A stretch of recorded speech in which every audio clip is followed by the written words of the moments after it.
Okay, so thank you everyone for joining us today. I know that for some of you, your kids have gone back to school already, or if you have younger kids, maybe nurseries or preschool has opened up. Some of you maybe are concerned because your kids have some predisposing conditions and autoimmune conditions that you have decided to opt for homeschooling. Whatever your situation is, that's absolutely fine. You need to follow your gut as a mama or as a dad. And what we want to share with you today is all the information and knowledge you need to be empowered with so that you can get informed, stay calm, and be prepared for how to support your kids should they get ill, be it with COVID or any other infection. So just before we get started, just a quick disclaimer that the contents of this presentation are really for information purposes only. It's not intended to substitute your professional medical advice or diagnosis or treatment. Any things we discuss in terms of testing, supplementation, and so on, we encourage you to please seek the advice of your healthcare professional or your pediatrician when it comes to your children before starting any medication, nutritional, herbal, or homeopathic supplement.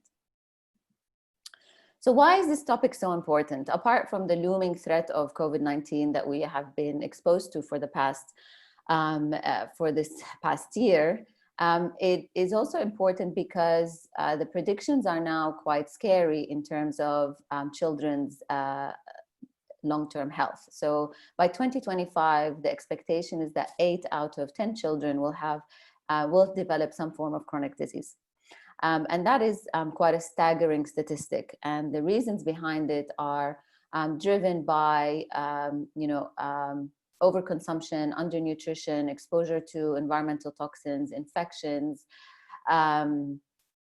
imbalance in our gut flora, and so on. So all of these things have sort of jeopardized to some extent the lifelong health of our children. And so it's really important with this looming threat or scare of COVID-19 that we know how can we best support our children as we go through this.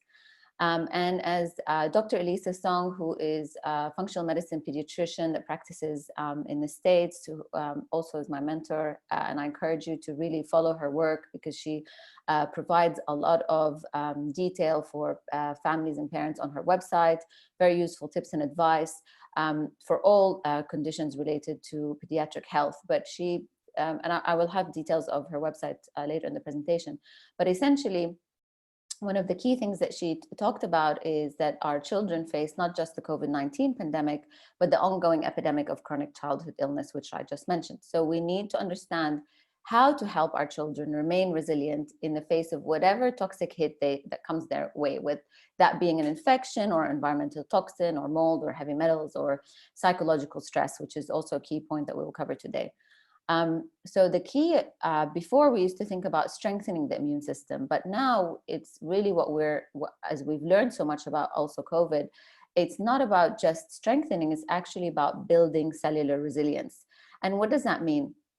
It means it's our ability, the ability of our cells to, in our body to cope with stress, whatever that stress may be it infection or toxin. And its ability to recover from it rapidly and completely, and also learn so that when we get infected again or hit again, that we're able to cope with it better. That's what cellular resilience is. It does not equal not getting ill, because our children being exposed to illnesses is very good and is actually a good thing because it trains our immune system. We want to develop an intelligent immune system in the long term. Not a very strong immune system that kind of reacts with no guidance, and that could cause a host other issues such as autoimmunity. So how do we nurture cellular resilience in our children? Through the functional medicine lens.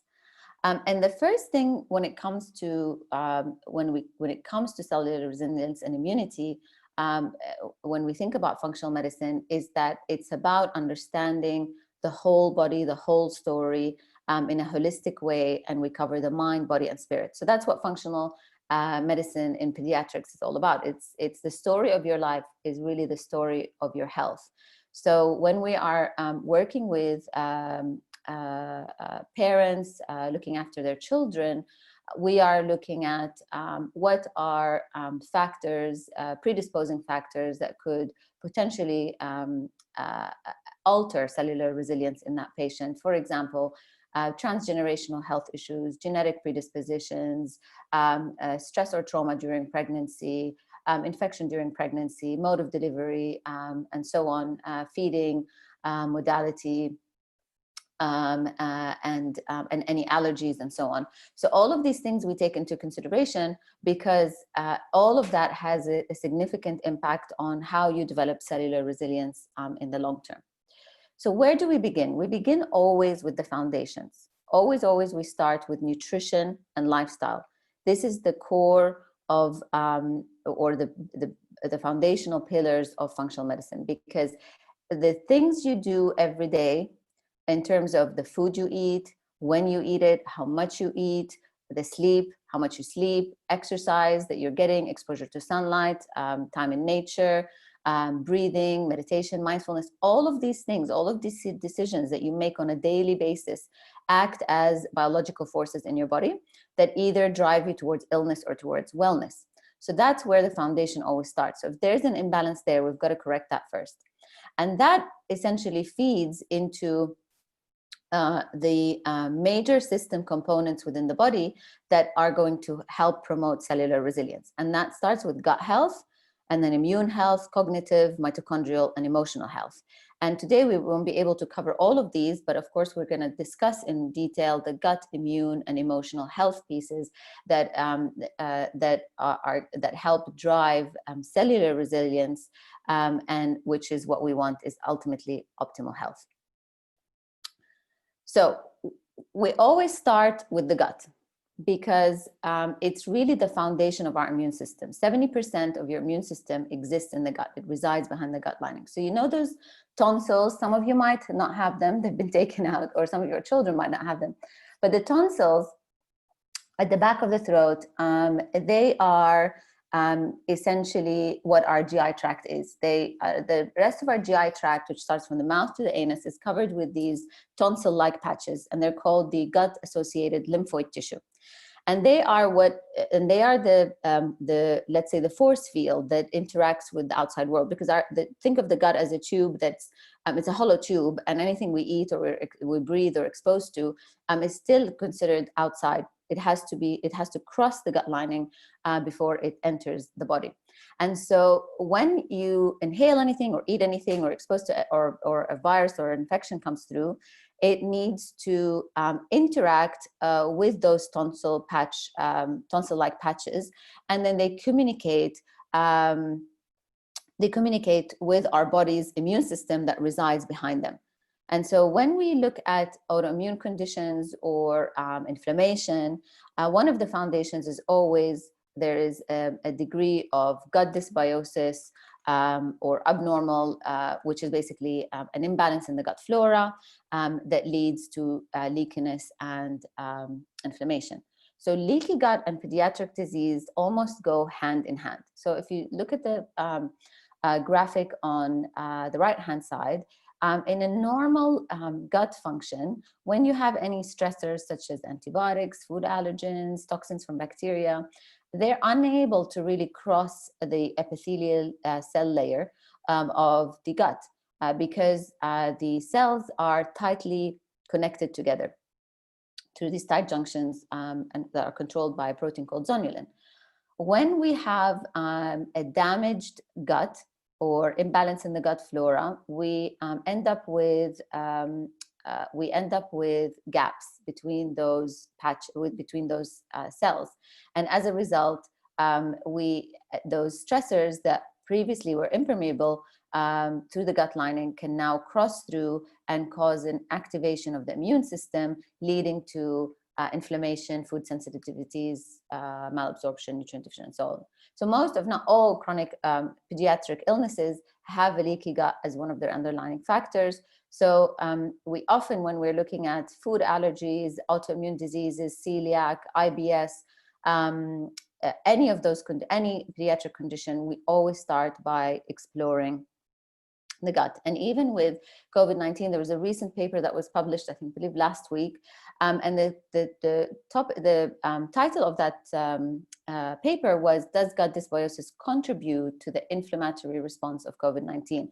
And the short answer to this is yes. And the reason for it is because a dysbiotic gut allows the toxins that are produced by bacteria called LPS to leak into the bloodstream, and they cause activation of the immune system, leading to inflammation. And when a pathogen comes into the body, that is in a body that's already inflamed, the response of the immune system tends to be over-exaggerated, which is where we end up in trouble. So potential triggers in kids for dysbiosis in the gut include C-section birth, formula fed, overconsumption, or undernutrition, deficient immune education, i.e. that the kid is not exposed to nature or people. It really links back to the hygiene hypothesis, and Farah will cover this in detail. And then infections, overuse of antacids, antibiotics, and other mood regulators and other medications, environmental toxins like heavy metals, mold, electromagnetic frequencies, and stress. Stress is a big factor. So all of these things, all of these triggers can lead to dysbiosis and a leaky gut. And what we end up with is a loss of immune tolerance that leads to immune dysregulation. Now, all of these triggers is not to scare you. Just because these had happened to any of your children doesn't mean that you cannot correct them. The fact that we know about them, it means that we can correct them, because actually the gut is in constant flux, and we can do so much by way of optimizing it so that it's in balance and in harmony, and can support the immune system accordingly. So what is immune tolerance? So immune tolerance is defined as your body's ability to distinguish self from non-self, okay? And that happens at that entry point through the gut tube, as we talked earlier. So the immune system is quite dynamic, and it's very complex and very nuanced. And you have the innate immune system, which is kind of your first line of defense. And then you have the adaptive immunity, which is kind of your army that gets called in if the innate immune system is unable to take hold of the situation. And really the foundation for building that starts in the first early months of life, and is very much mirrors the development of the gut microbiome. So the greater the microbial diversity of our gut, and through the nutrition and lifestyle, the more we educate our immune system to become resilient, the greater we have immune tolerance, the better we are able to be resilient in the face of multiple stressors. There's actually a large study that was done in 800,000 children. I think it was a military study in the US, and they looked at children who were given either an antibiotic or an antacid medication for reflux in the first 6 months of life. And then they tracked those patients for the first 4 years of life. And in every single allergic disease that you could think of, from eczema to asthma to anaphylactic disease, hives, etc., was significantly increased in those children who were exposed to an antibiotic or antacid in the first 6 months of life. So it's very powerful. The gut, the health of your gut microbiome is extremely powerful in modulating your immune system. So what about COVID-19? It's the big elephant in the room. We got to discuss it. This is what our biggest concern is when we think about sending kids to school. And both Farah and I are no strangers to that, with, given not only as practitioners, but also as mamas. For us, it's a big concern. My daughter went back to nursery actually 2 months ago, but I've been applying a lot of the things I'm going to teach you today to keep her immune system resilient. So COVID, just a quick recap. So COVID is caused by the SARS-CoV-2 virus, which is a member of the coronavirus family. And it's basically this round virus with spike-like proteins that project out and look like crowns. And it binds to an ACE2 receptor. So this ACE2 receptor is basically an enzyme that's bound on the cell membrane of many cells around your body. The epithelial cells, so all the cells that line your gut and your nasal cavity and your lungs, the heart, blood vessels, kidneys, liver, brain, it's very abundant in the body. And what happens is that the SARS attaches to the ACE2 receptor and then gets internalized into the cell, and then it hijacks the cell's machinery to replicate, and then it bursts open and it goes on and does the same thing with other cells. Now, the ACE2 receptor is very vital for biochemical functions in our body. So it's important for regulating things like blood pressure, wound healing, inflammation, and so on. So it's critical. So you can see why when infection with SARS-CoV-2 can have such an array of symptoms. But the good news is that we also have circulating ACE2 receptor in the serum, i.e. it's this receptor, this protein, as you can see from the screen, is floating around in the blood, and it's not actually attached to a cell membrane. And this can be utilized as a decoy. So instead, when the SARS-CoV-2 virus binds to it, it cannot go anywhere and it doesn't replicate, and that's a great thing.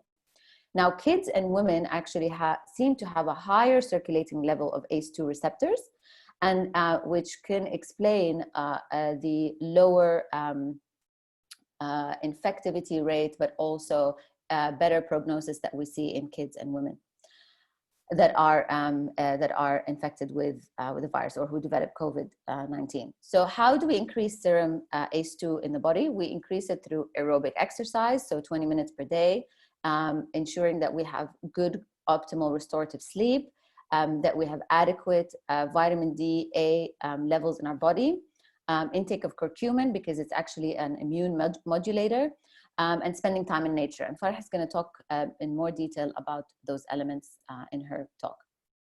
So the thing with COVID-19 that's quite challenging for parents is it's like a chameleon. Because its symptoms present like so many other respiratory infections that kids might have or adults might have. So you get flu-like symptoms, you have fever, you have coughs, you have sore throat, GI symptoms like nausea and diarrhea, hallucinations, anxiety. So the list is very long and it keeps growing. So it's for parents, it's quite challenging because the first thing when a kid gets sick, you think, oh my God, could it possibly be COVID? But let's discuss about who's more at risk. We talked about how kids and women have more circulating ACE2 in the serum, which acts as a decoy, which helps prevent the viral replication. But then also we know that actually the reason why, one of the big reasons COVID is a wake-up call, because it's kind of a pandemic within a pandemic. And Dr. Jeffrey Bland, who's the founder of functional medicine, wrote this great article that you can check out on Medium. It's that we already live in a state of, in a pandemic of chronic disease, where there is a lot of metabolic dysfunction, autoimmunity, chronic stress that is rampant in our societies. And that lends itself to a high state of inflammation in our bodies. And so what happens is unique to SARS-CoV-2, the virus itself, it's that it's able to hijack this elevated enzyme called furin, which is normally higher in people with hypertension, autoimmune conditions, diabetes, and so on. So it hijacks this enzyme, and it allows it to attach even more strongly to the ACE2 receptor, so that it can penetrate the cells more easily. And so it increases its capacity to infect, and it delays the innate immune response, which is your first responder immune system to act accordingly. So children are not immune. However, they do have better prognosis. They do fare better. So we know that in the early stages of the pandemic, statistics showed that probably up to 20% of children with COVID-19 may require hospitalization. I think that number has dropped now, but that the vast majority of children generally get better, have much better outcomes than adults. And those even who require hospitalizations, they do really well and with no long-term complications.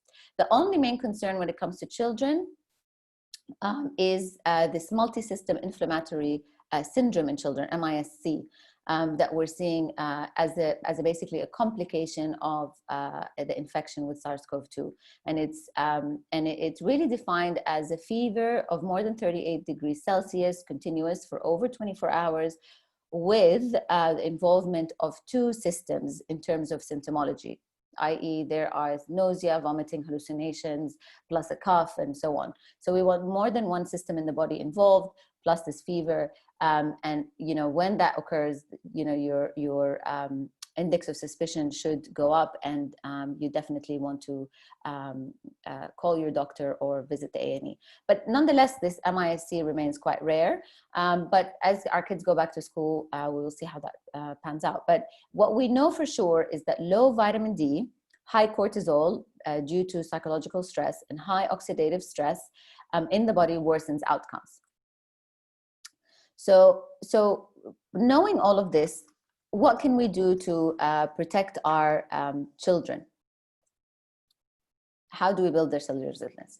So the first thing to remember is that the immune system, and this is not even a comprehensive list, but it requires a wide range of nutrients for it to function optimally, right? It needs pretty much most of the vitamins and selenium and zinc and omega-3s and iron and ferritin, and and proteins. It requires a lot in order for it to function effectively, because it's quite a complex system. So the first step is we want to test for deficiency or imbalance. This is really critical. Vitamin D, zinc, ferritin, and magnesium are very common deficiencies in pediatric population. Very, very common. And so Farah is going to discuss how we can optimize that, but essentially measuring that is really good, is a really good first step, ensuring that your children's vitamin D, zinc, ferritin, and magnesium levels are optimized, okay? The second piece is if their kids have any history of allergy or sensitivities, then doing an IgE, IgG panel for allergy is recommended, because then we know what are those foods or potentially environmental allergens that are triggering the immune system, and we want to remove them. We want to get rid of them so that we don't inflame or overactivate the immune system unnecessarily. And then the other more advanced testing that we can do for children is the GI effects test, for example, or GI map or GI 360. They're offered by different lab companies, functional medicine lab companies, and they're wonderful tests because they are able to give us a very detailed insight onto the functional health of your gut. It is my go-to test, and I highly recommend that that everyone get their guts tested, adults and children. And this gives us a very good insight of, do you have an imbalance in your gut flora? Is there an increase in the number of pathogenic bacteria? Is there leakiness in the gut? Do you have indigestion capacity? And so on and so forth, or inflammation at the moment. So this helps us to really bolster that first line of defense, our force field, which is our gut. And then other more advanced tests are the metabolomics plus or the organics acid test, which is basically a very in-depth nutritional assessment that looks at how well is your body utilizing essential nutrients, vitamins, and minerals in the body to run its function effectively. And through it, we can see how well the immune system is operating, how well your mitochondria is operating, how well you're digesting, how well you're detoxifying. So all in all, a very comprehensive test. And it's like akin to an MOT for your car. So it's a very, very good test to do for your kids. The second piece we want to do is we want to enrich their gut terrain. So with the GI test, we test and we see that, okay, there are some elements of dysbiosis, inflammation, indigestion. We need to fix it. So this is when we start to patch that gut up and optimize it. And the way we do that is we want to remove. First step is we remove any environmental toxin that is potentially driving inflammation or leakiness in the gut. We want to remove sugar, refined grains, processed foods, anything that is going to drive a leaky gut. And then we want to increase intake of vegetables and whole foods. especially fiber. Fiber is really critical for the health of the bacteria that's living in our gut. And then we want to improve digestion and motility. So for example, if we have low stomach acid or low pancreatic enzymes or slow peristaltic movements, then we want to supplement and fix that in the body. And then we want to repair the gut lining. So if there are holes in the gut lining, we know that there's leakiness, we want to patch that up immediately because we want to prevent that LPS from coming out into the bloodstream and activating the immune system. So things like L-glutamine, fish oil, zinc, and quercetin are really good ways to patch up the gut lining. Of course, it's going to have to be individualized based on what's going on in the person's gut. And then we want to rebalance the gut, mind, body, and spirit connection. And this is actually one of the recent things that was added to the gut treatment protocol in functional medicine, because there's so much more data now that supports the need for psychological or supporting the psychological well-being and emotional well-being of the person in order to heal the gut, because elevated levels of cortisol in the body due to stress lead to leaky gut. It actually causes the gut lining to open up.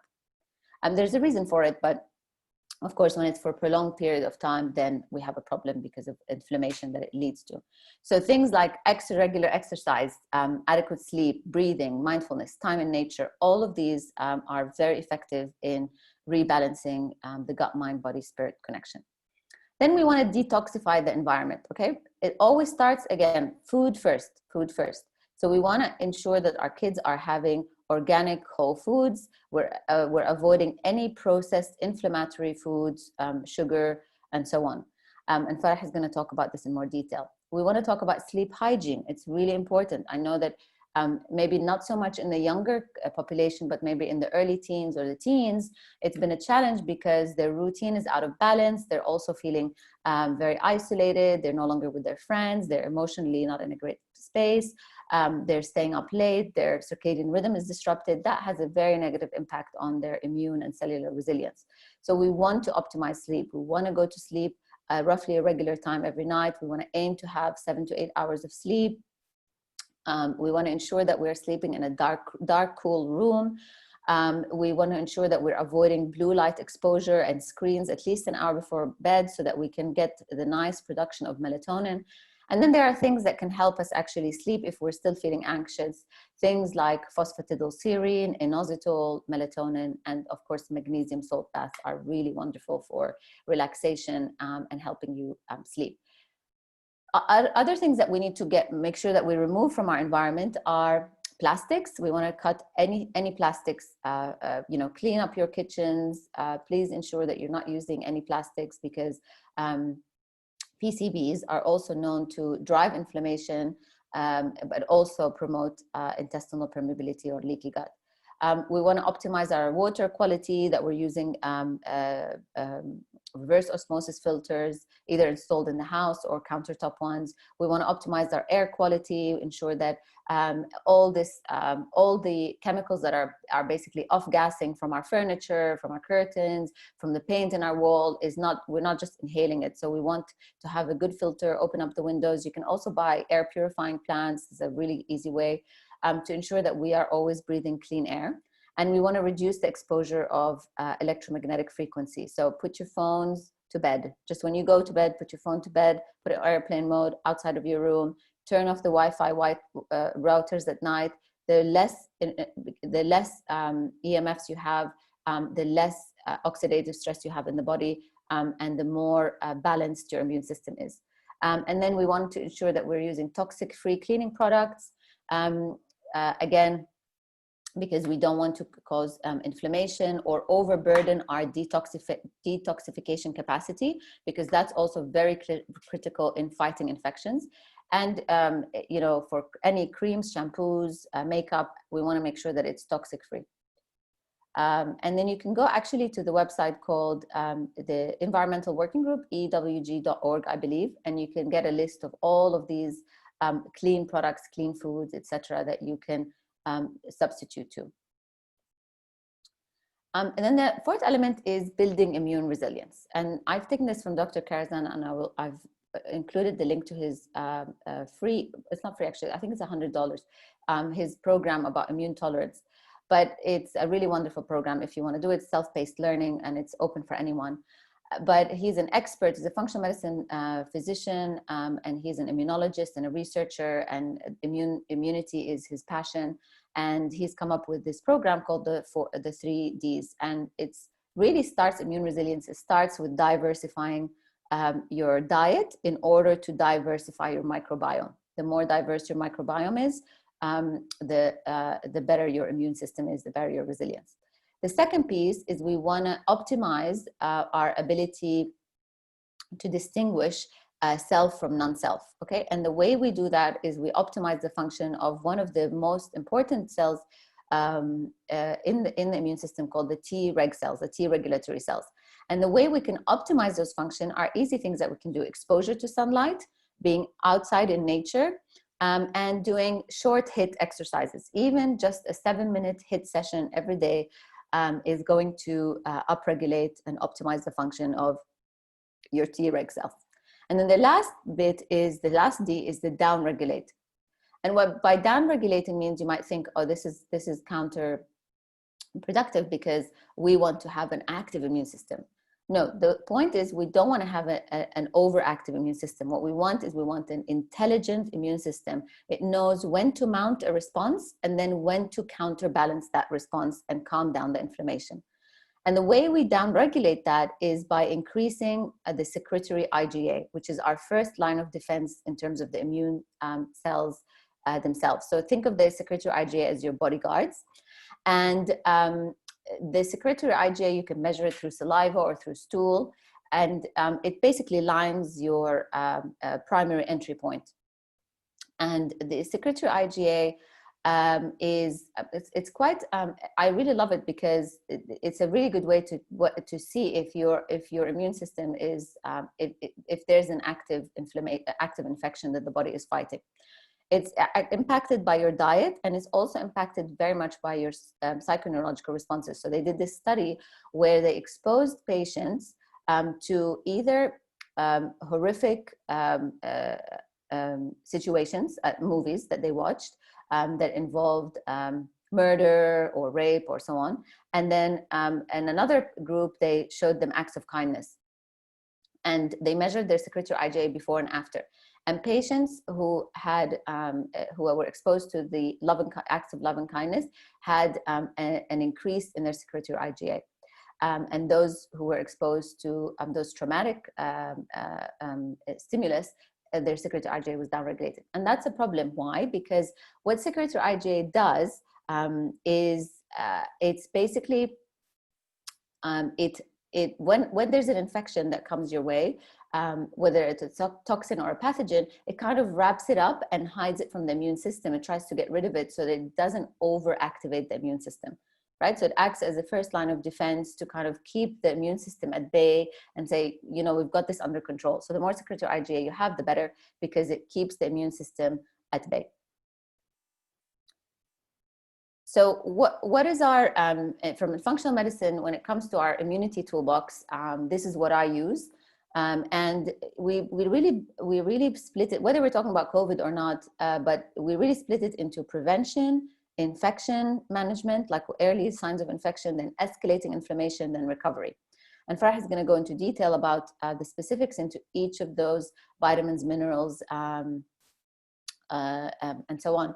But what is critical to understand is that ultimately for prevention, we want to ensure that we have adequate levels, optimal levels of vitamin D, A, C, and utilize immune support herbs such as curcumin that can help modulate the immune system and keep it in that sort of intelligent, regulated state.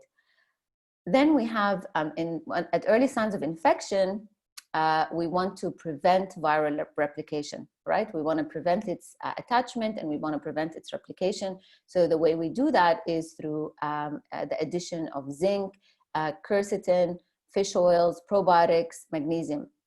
All of these are essential in preventing viral replication. And glutathione is so critical because it's basically our master antioxidant into the body. That's what we produce. And glutathione, when we have depleted levels of glutathione, our ability to fight infections becomes more difficult. So we want to have adequate levels of glutathione. So that's why we add extra glutathione for patients when there's early signs of infection. When the inflammation escalates, then we really need to work harder to support the immune system to prevent that cytokine storm that you probably most of you have heard about in the news, where the immune system just becomes completely overactive and starts to attack not only the virus but also tissues. Here's where we add additional support. So we add SBIs. Think of SBIs as colostrum, that magic elixir that you get from your mom in the first days of life. And it's basically extra immune soldiers, immunoglobulins that go in and help neutralize the infection and the virus or the bacteria right at the entry point.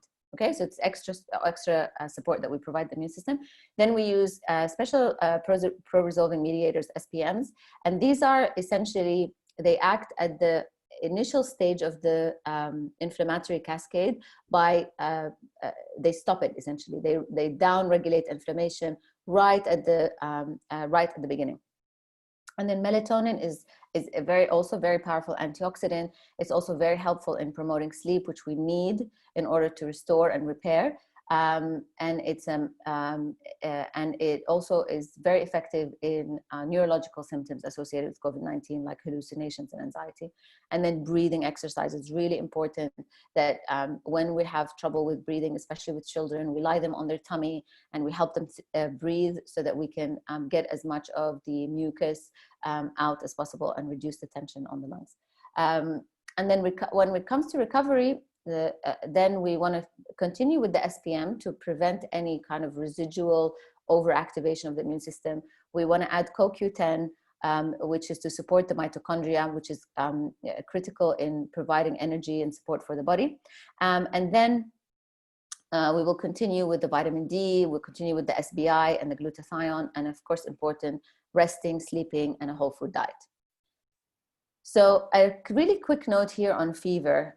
Fever, I know as parents, we tend to get really worried as soon as our kids spike fever, but I really encourage you to start looking at fever in a more positive note, because fever actually serves a purpose.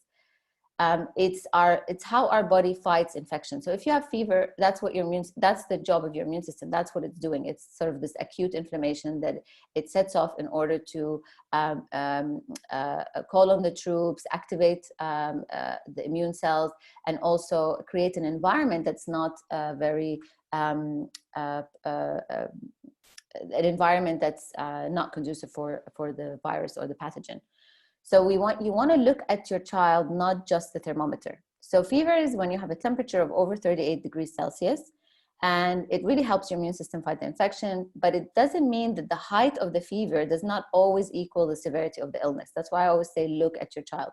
So if your child is running around and playing and talking and is able to do all the daily functions that he normally does, there's no change in their demeanor or their character, then there's nothing major to be worried about. It's only when they become lethargic or fatigued, they're unable to maintain a conversation, etc., then we start to worry about the fever. So what can you do? You want to use damp cloths on the belly to actually help to bring down the temperature.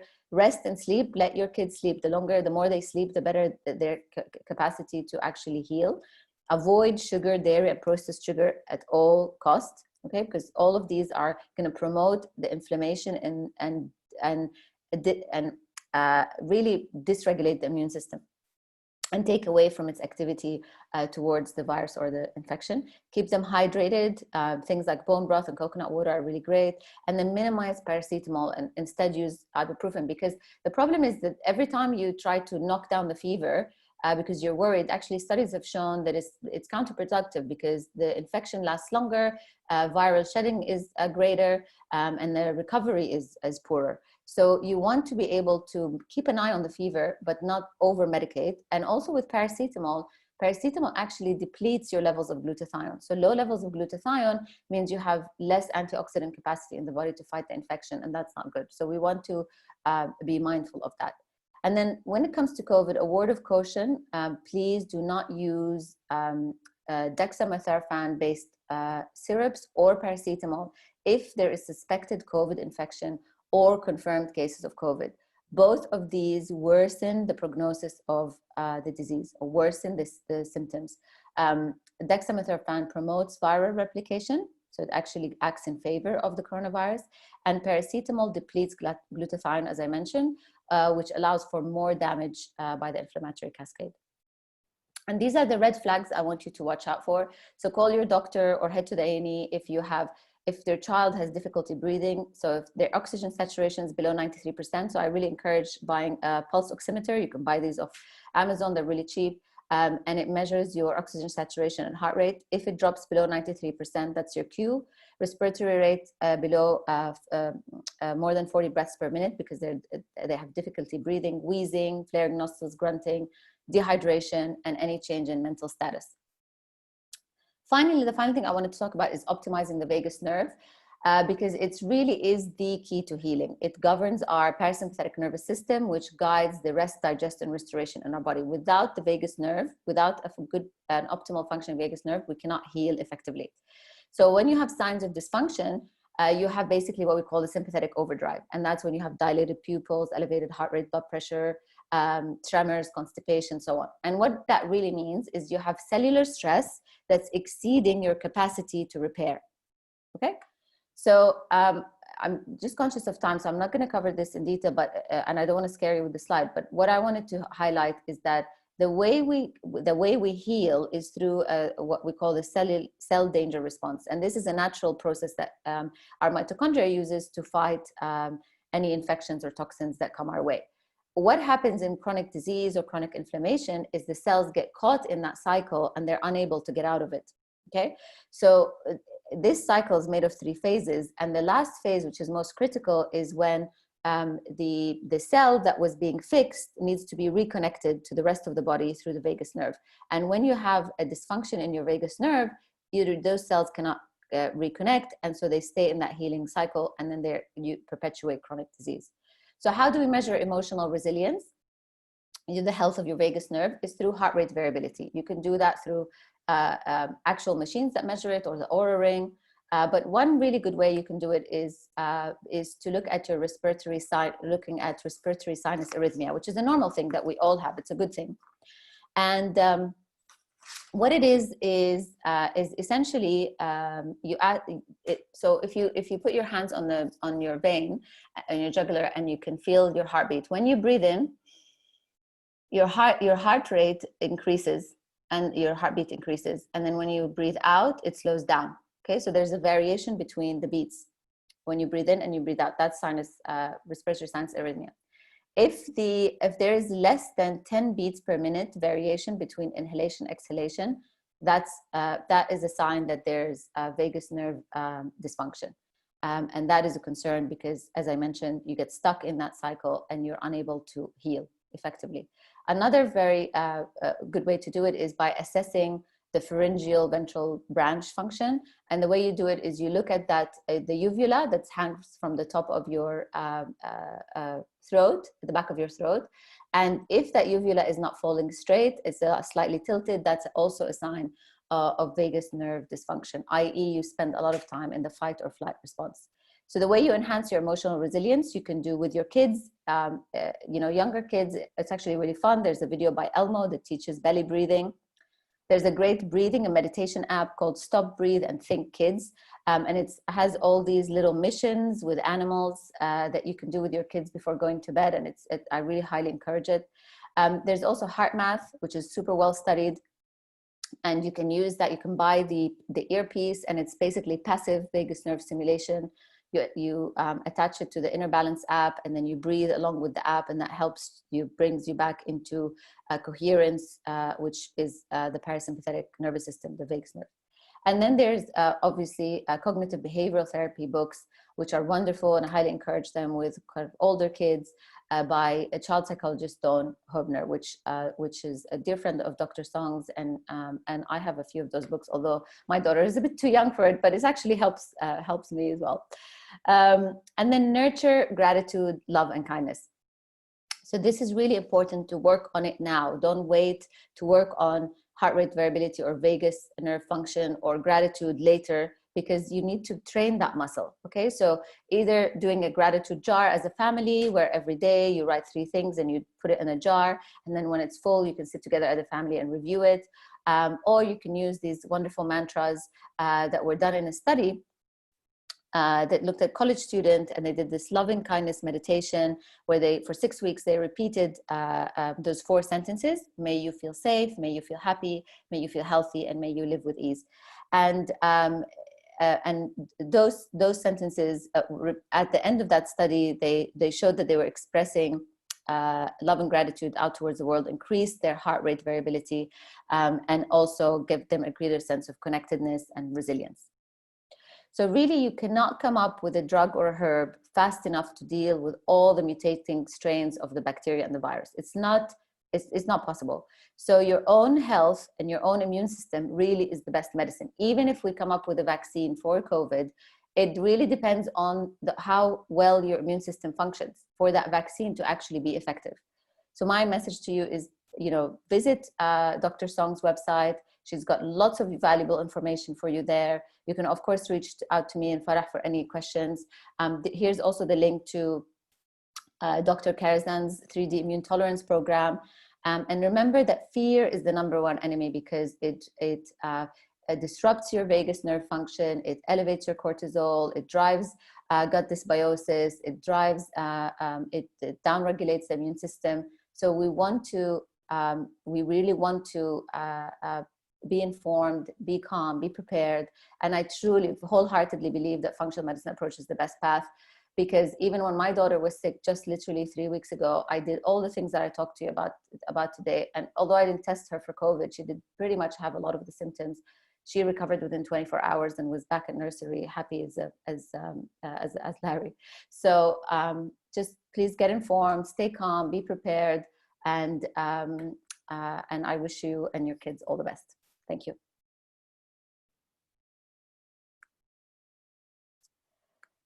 Farah, over to you. Thank you. Yes, Amal, thank you so much for a very informative presentation. I really loved every single slide. And I especially love the gratitude one, the gratitude jar. Let me just share my screen now. Go for it. There we go.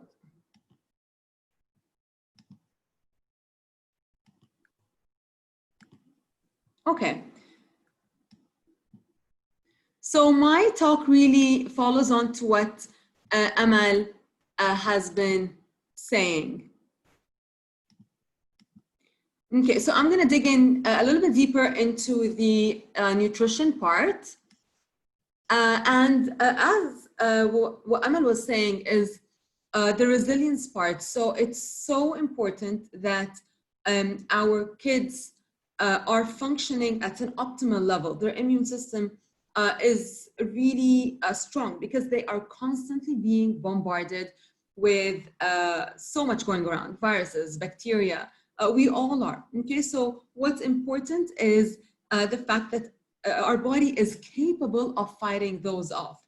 Unless if the immune system is not strong enough to ward off or deal with these infections, then they are likely to cause symptoms. Okay, so the internal environment of the body really determines whether a child or not is susceptible to disease. And sickness occurs when the body is out of balance and it's in a weakened state. So this is our aim. It's really hard to say that, X nutrient or X food will, prevent, let's say, COVID or any other viruses for that matter. But what we're trying to do is really support the body in order to best fight off any possible infections. So this really, I'm going to talk a little bit more in detail with respect to a bunch of those different nutrients.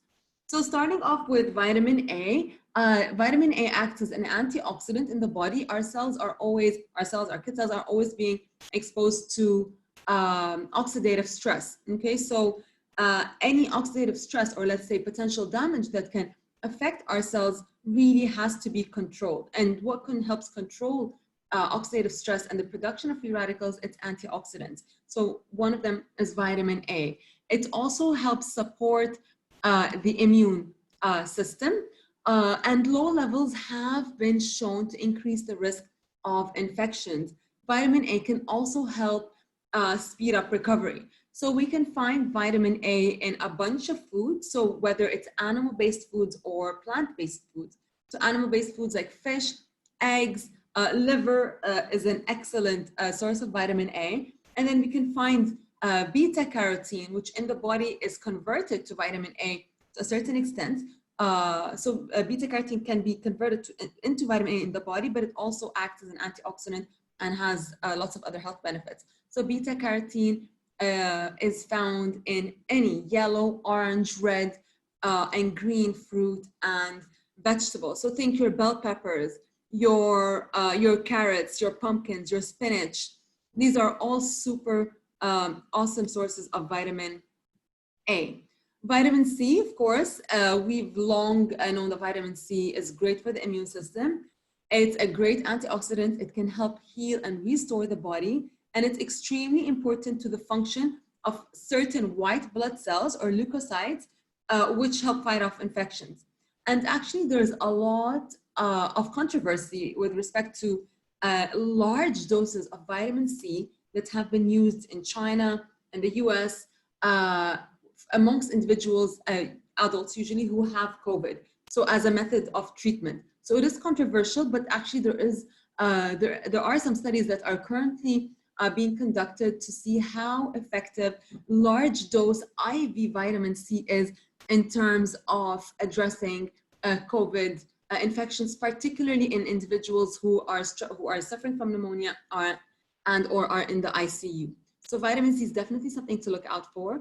And we know that we can find vitamin C again in fruits and veggies. So the citrus fruits, grapefruit, orange, lemon, peaches, bell peppers, berries, tomatoes, peas, broccoli, and papaya. Vitamin D, the sunshine vitamin. Of course, we know that so many of adults and kids worldwide have low vitamin D status. So please make sure that you do get your kids and yourselves checked. And if you are taking vitamin D supplements, please get your levels rechecked after 3 months, because we don't want vitamin D to be too high. So you might have to be put on a maintenance dose afterwards. So please do get your levels checked. Vitamin D has so many health benefits. It's been linked to reduced risk of chronic disease, but in the sense of, in the context of immunity, it can really enhance immunity, prevent disease. It's very important in activating or switching on the immune response. Vitamin D has also been shown to prevent respiratory infections. And there was actually a small study done in an adult population in Singapore, where individuals with COVID were given a mix of vitamin D, B12, and magnesium within 1 day of being hospitalized. And this really helped, or it's really reduced their need for oxygen. Okay, so vitamin D, magnesium, and B12. Now, in terms of how much should they take, it really depends on levels. Usually, I would say it really depends on levels. Okay, so there are the standard dosages, but I would suggest getting your levels checked. And levels should be between 50 to 100, so less than 100 ng per ml. Okay, so this is a good level to reduce any risk of cold, flu, and other diseases. Now, spending time in the sun, so at least 3 times a week, 30 minutes each time, where your hands, your arms, your face is exposed, is really great for the body to produce vitamin D. And then to a lesser extent, we can also find vitamin D in fatty fish. So salmon, sardines are excellent food options, mushrooms, and eggs as well. But vitamin D, the sun, spending time in the sun remains the #1 best way to get some more vitamin D in. So zinc is extremely important for so many different enzymes that are responsible for so many different processes that happen in the body and also are responsible for the immune system. Zinc deficiency is known to increase susceptibility to many infections. And it's also been shown to inhibit the replication or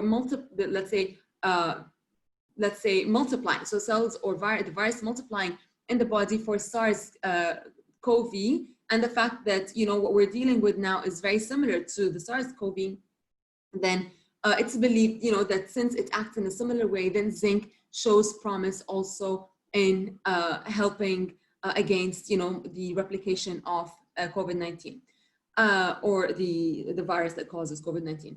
So zinc can also inhibit replication of other viruses. Okay, so viruses like the one that's responsible for hand-foot-mouth disease, influenza virus. So really, zinc has been shown to play a very important part in the immune system overall. Foods that are great sources of zinc include meat, red meat, pumpkin seeds, sunflower seeds, beans, chicken, whole grains, beans. So it's really found in a large amount of plant-based and animal-based foods. Other important minerals, selenium, which acts as a very important antioxidant. So Brazil nuts, you know, even having 2 or 3 Brazil nuts a day is enough to meet your selenium needs for the day. Other foods like sunflower seeds, tuna, walnuts, salmon, copper is very important. Potassium, actually potassium is also very interesting because some research has shown that adults who have COVID-19 and who have been hospitalized, a large percentage have been shown to have low potassium levels. And this could be because of, it's related to the ACE2 receptor. So, and this is usually easily, let's say, treated with potassium supplements, okay? And of course, encouraging potassium-rich foods like bananas, potatoes, dried apricots as well. Magnesium, so bananas, avocados, spinach, almonds, seeds, nuts in general are extremely great sources of magnesium. So I know a lot of parents really struggle to get these foods into their kids. I know I face this myself. It's important not to put pressure on yourself, and it's important to remember that there are always alternatives. So as you can see from these lists, these nutrients are found in so many different foods. So let's say if your child refuses to eat red meat or refuses to eat fish, then, you know, it's important that we try and find an alternative. Okay, what do they like? Or what can we encourage them to eat? Oftentimes they will model or imitate what we eat. Okay, so again, trying some more, have it in front of them, have it there as a snack. I'm not a fan of really hiding foods within meals, but if this is what works for your kid, then honestly, so be it. And then encouraging them to help you prepare food, you know, coming up with different shapes, different ways of cooking, you know, maybe mashing the food or sort of into, you know, like for example, into nuggets, just coming up sort of with different creative ways to try and get things into food. Like for example, you know, salmon burgers or lentil nuggets with some veggies. So I'm always happy to provide you with some cool recipes. But again, just do keep in mind that we can always find alternatives for nutrients where your child refuses to eat some foods. Quercetin, Emma touched upon this. Quercetin has been found to inhibit a specific enzyme that is critical for the SARS-CoV replication. Okay, so again, in terms of COVID-19, research is still coming up. So we tend to go back to the literature to see what's worked in previous, let's say, you know, pandemics or whatnot, and then try, you know, to replicate or try to use the same and see how beneficial it is. Needless to say that whatever I've mentioned even if you consume those, you know, COVID or no COVID, these are really important to boost overall health and maintain a healthy immune system. So there is no harm in consuming these foods. Quercetin can also prevent SARS-CoV from entering the cells in the first place. And great sources are onions, garlic, kale, spinach, tomatoes, red apples, cherries, and berries. Glutathione is the most important antioxidant in the body. We naturally produce a glutathione actually. So not only can we get it from the diet, but our body produces glutathione, our liver produces it. And it can really reduce oxidative stress, and it supports our immune system to prevent infections from parasites, bacteria, and viruses. So it increases the natural killer cells, and these are the first line of defense. When we are exposed to any microbes, this is the first line of defense.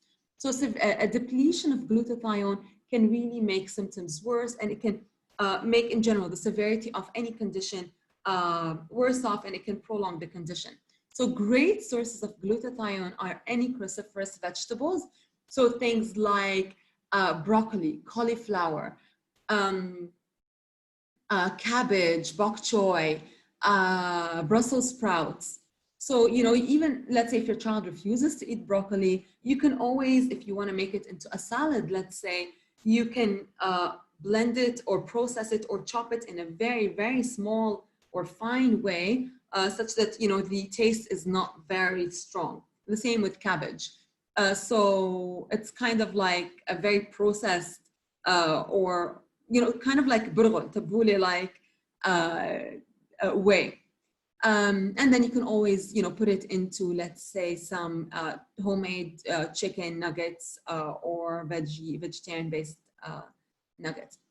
Okay, so cruciferous vegetables, mushrooms. Mushrooms are in general excellent, and you know, not only the button mushrooms, but there are so many other types of mushrooms in the market that you can also experiment with. And alliums, so onion, garlic, leeks, asparagus are fantastic. So, you know, even if you add them raw into salads, you know, garlic with some lemon and olive oil as a salad dressing is amazing. Okay. Probiotics, so we know that probiotics are the good bacteria that are found in the digestive tract, particularly in the colon. And there is some research out there to show that specific strains of probiotics, specific strains of lactobacillus and bifidobacterium taken throughout the cold and flu season can really help address this, or can really cause a dramatic reduction in any fever or upper respiratory condition or symptoms. So it's important, you know, that we include this or probiotic-rich foods in our child's diet. A forkful or a spoonful or two a day is great. So look for yogurt that has live cultures. Okay, so in the ingredient list, it would say live cultures. If your child can't handle any dairy, then go for coconut-based yogurts. You can also make it at home, actually. So, you know, just some coconut milk, let's say a can of coconut milk, and you can add a probiotic capsule, wait a day or two, and then that should be good enough.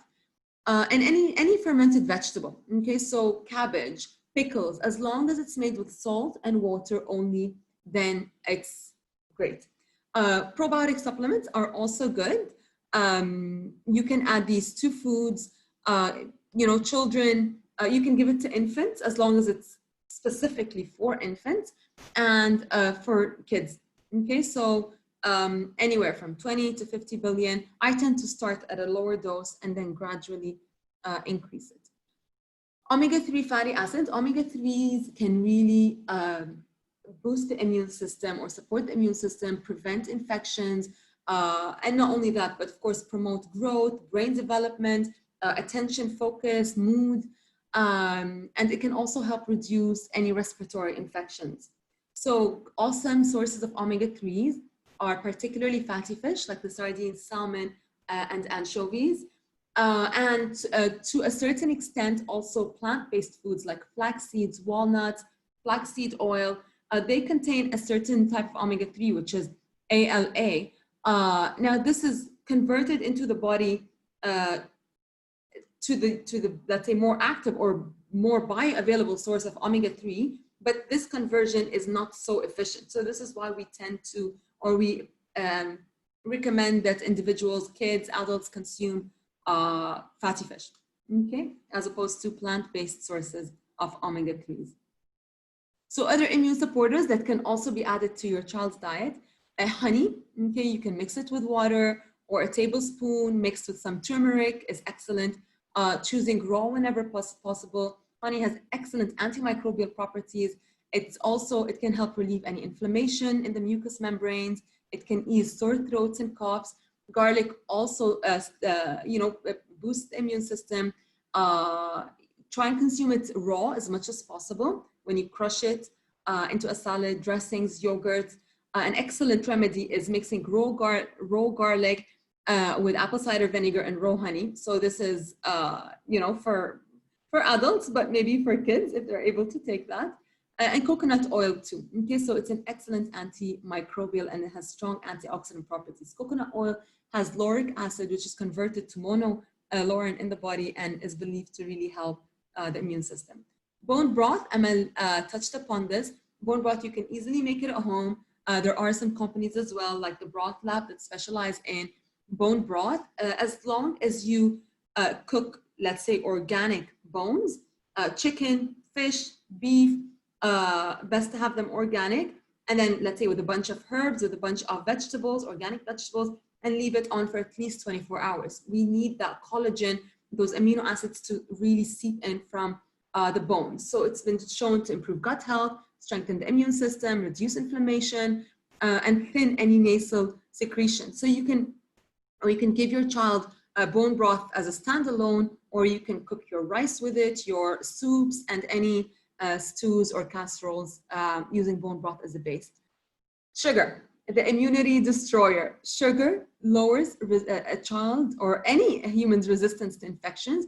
And even within, the first half an hour, studies have shown that after consuming sugar-rich foods, within that half an hour, your immune system can be reduced by 50%, or the immune system, the white blood cells' ability to fight off infections become reduced, and this can last for up to 5 hours. Okay, so sugar, particularly refined sugar, provides no nutritional benefits.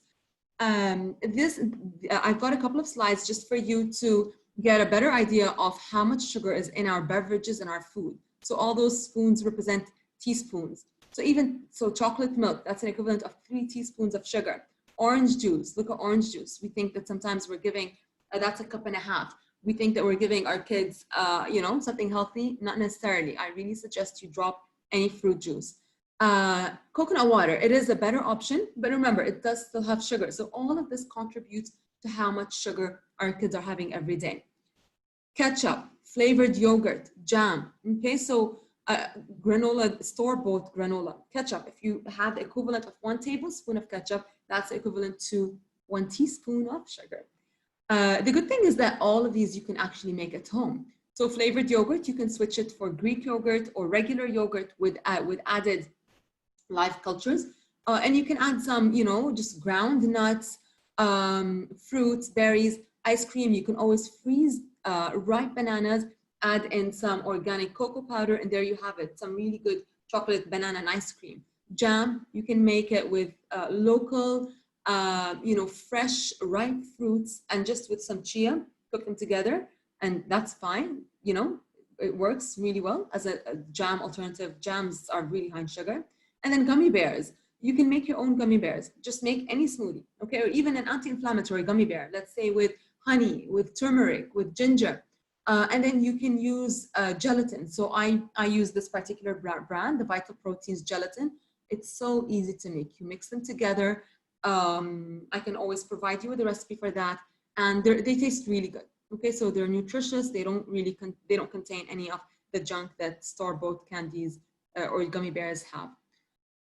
Exercise, so important. It reduces stress, boosts confidence, and of course, it improves sleep, and it boosts the immune system. So kids need to be active at least 2 hours a day, at least. Our kids have been sitting a bit more, often, particularly over the past couple of months now that, we were at home for quite some time. So getting them to do anything, okay? So just jumping, cycling, swimming, whatever it is, at home or outside the home.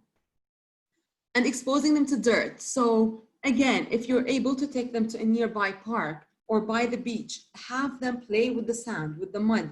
That's good, okay? This is good. These are good microbes that they are exposed to. Okay, and this is part of the hygiene hypothesis, where we have been so, especially now more so, we have been so obsessed with being, you know, constantly clean and sanitizing our hands, I'm really worried that this will backfire, okay, sooner or later. In terms of just, the fact that we've been locked inside the house for so long, you know, we need to be exposed out there. Not necessarily to COVID, but we need to be exposed to different things, okay? So this strengthens our immune system. So again, getting kids out there to play with dirt, but then of course, hand washing, emphasizing hand washing before they eat, is important, okay? So before they, of course, after using the washroom, before eating their meals, hand washing is so crucial. Sleep. You know, our children's body regenerates and renews itself while sleeping. And like Amal said, you know, switching off the Wi-Fi, switching off all electronic devices, just completely dim the lights. It has to be a dark room. And it's important to keep a regular bedtime routine. Okay, so kids, let's say 6 to 13-year-old, need 9 to 11 hours of sleep. The younger they are, of course, the more sleep that they need. Okay, so developing a nighttime routine is so important. Acupressure. So acupressure is really good anytime your child, you know, for prevention, but for anytime they have a stomach ache, they have nausea, you know, they've got a headache. So there are so many different acupressure points. This is, you know, I've just maybe put 2, but there are dozens. So you can do, you know, touch certain acupressure points certain times of the day. It can be done 1 to 3 times a day for 10 to 15 minutes, and it can really bring relief. So it can just help in, you know, connecting all the body organs, promoting circulation, blood circulation, the lymph, and vital energy. So it can be done before sleep. So just massaging certain acupressure points. Essential oils are also fantastic. So there are usually, please do not use essential oils in infants below the age of 3. And the best way is to, you know, you can diffuse them around the house. If you apply it topically or on the skin, applying it to the feet is the best. And the younger the child is, the more you have to dilute it. So dilute it with coconut oil, almond oil, and those that are safe for kids are lemon, chamomile, frankincense, lavender. So those can really help with sleep. For example, lemon can help clear any nasal passages, any blockage over there. Frankincense is a good immune support. Also, actually, eucalyptus and sage are really good for adults and kids in terms of immunity. So you can just put a couple of drops maybe on a small towel, and a couple of times a day, just sniff that. Avoid putting, you know, any essential oils on the face. For kids, the feet is, I think it's one of the safest. So don't hesitate to use essential oils, you know, in general, to support overall health, well-being, immunity, relaxation. And some additional interventions. So homeopathy it can be pretty effective. Chiropractor adjustments, gargling. So, you know, having the kids gargle before they go to bed with salt and water, it can help loosen the mucus, fend off any potential throat infections. Using nasal sprays.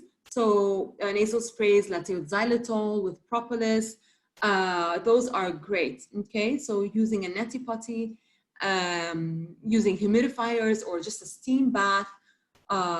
You can use this also before they sleep, okay? So it really helps clear anything that potentially could be growing in the nose, throat, the nasal passage. Epsom salt baths, actually Epsom salt baths are very safe for kids. You can even add in a few essential oils like lavender or chamomile. And Epsom salt baths have been shown to boost the production of glutathione as well. And Epsom salts, of course, improve or are, you know, magnesium salts, so they can also help before sleep and, you know, calming kids and adults too. Hydration, hydration, hydration. Okay, so hydration is key. Water is best. Avoiding any fruit juice. You know, infused water, you can add some lemon, some mint leaves if your child would like it. You can get them to drink chamomile tea, ginger tea, if they're up for that. Adding, of course, lemon, honey, and cinnamon with some warm water is always a great idea. And as Amal said, reducing environmental toxins. So in the house, using plants to cleanse the air and air purifiers. So in summary, food, of course, is essential. Food comes first.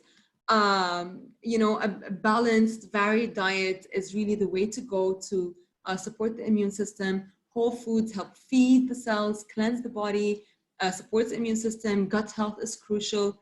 We can't forget, or we can't, you know, push aside good sleep habits, exercise habits, a clean environment, and then, of course, providing nurturing, loving, and a positive environment to elevate our kids' well-being. So thank you so much.